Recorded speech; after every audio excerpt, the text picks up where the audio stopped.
the 1960s, civil rights certainly was a movement then, a time when this country was struggling to come to grips with a new definition of freedom. This morning, it's on our minds once again because, in fact, this was the day 42 years ago that Dr. Martin Luther King Jr. was killed by an assassin's bullet. Seems like a good time right now, always a good time really, to look back, also look forward. And joining us for this discussion this morning, a civil rights activist and icon, the Reverend Walter E. Fauntroy, joining us from Washington. Also, Monique Morris, part of the leadership at the NAACP. Welcome to you both. So good to have you here with us. I want to start with you, if I can, Monique. And you're one of the younger guard, if you will, here leading the next movement. In 1967, MLK talked about where do we go from here as a people. And he said before we can figure out where we're going from here, we need to figure out where we are right now. So I ask you, where are we right now?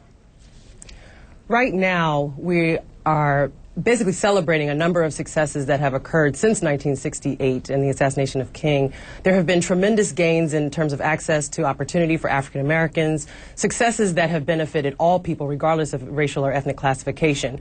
However, we're also grappling with several severe problems that impact our ability to move forward in this society, including the issue of mass incarceration and the abject poverty that continues to disproportionately affect communities of color around the country. Well, Reverend Fauntroy, you hear her describe kind of where we are now, so and some steps maybe we need to take going forward. So what would you say is possibly the next civil rights movement or the next civil rights milestone we may see?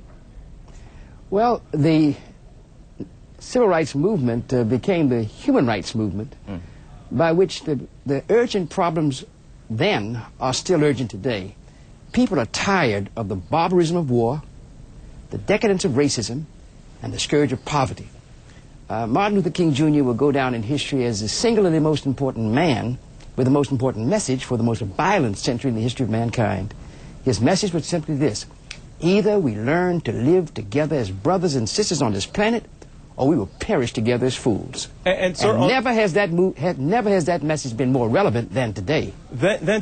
You talk about, Reverend, that civil rights turning into a human rights movement. Is it difficult, do you think, for some people, when they think about the civil rights movement and there was a struggle for that racial equality, is it hard, do you think, for some people now to put it in context of today, where maybe it's not so much about racial equality? Still some things need to be done, but people just always consider it just a racial movement and not necessarily a human rights movement. Martin Luther King said in his lifetime that the most serious problems confronting mankind in his lifetime was war, racism, and poverty, which create a terrible mix. Today, at a time when we celebrate spring, the rebirth of the earth, and that is for every race, creed, and color across this planet, we recognized that at the spring equinox, something began to happen. And that hope is alive around the world, around the image of Barack Obama, who represents the hope that maybe this time, we're going to change. Well, Monique, on that question as well, how do you get a younger generation of people who don't today have water hoses turned on them, have dogs unleashed on them, who don't have to sit at the back of the bus? How do you get them to buy into still work needing to be done and still, yes, in fact, a civil rights and a human rights movement going on today?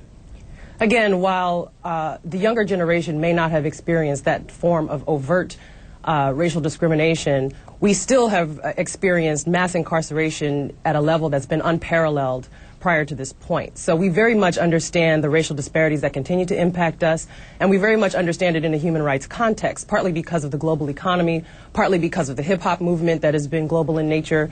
But much of our community and much of our generation do get that this is the next phase of the civil rights movement as a human rights phase, that we are deserving of quality services, that we're deserving of quality education, the ability to live in clean and sustainable communities, and that all of these connect us with other people in this world in a way that deserves our continued attention and dedicated focus. And Monique, I'll ask you this question, and Reverend, I'll let you follow up with it as well. This idea of a social contract. Describe what that means. Well, the American dream, if I may. Oh, go ahead, Reverend. Go ahead, Reverend. The American dream, for which Dr. King said he was ready to die, and he did die for it, says that there ought to be a place somewhere where people of every race and creed and color ought to enter a social contract to care for, protect, and defend one another beyond race, beyond creed, and beyond color. And he maintained that government ought to be of the people, by the people, and for the people, and not of the kings and their corporations who use violence to take land and then extract income, education, healthcare, housing, and justice from the people. Now, at this time, young people in this generation, more than any generation, can't get jobs. Unemployment is endemic.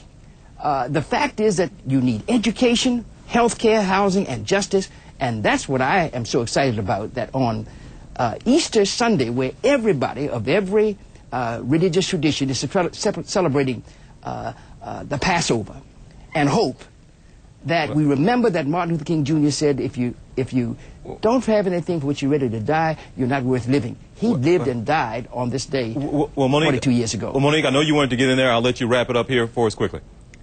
Yes, a contract is basically an agreement. And what we have to move forward with is a new agreement, a contract that understands the worth and value of human life, one that understands that there have been some systemic issues that have prevented progress in the past, but one that we can renegotiate to redesign the contract moving forward. That by extension, what we're looking to do is elevate the human rights struggle in our communities and develop some core, consistent interventions that will actually make a difference. Well, Monique Morris and Reverend Fauntroy, it is an absolute pleasure to have you all both here with us this morning. Thank you for taking time out of your Easter, but enjoy your Easter Sunday, and hope to continue this conversation with you all throughout the year. Thank you.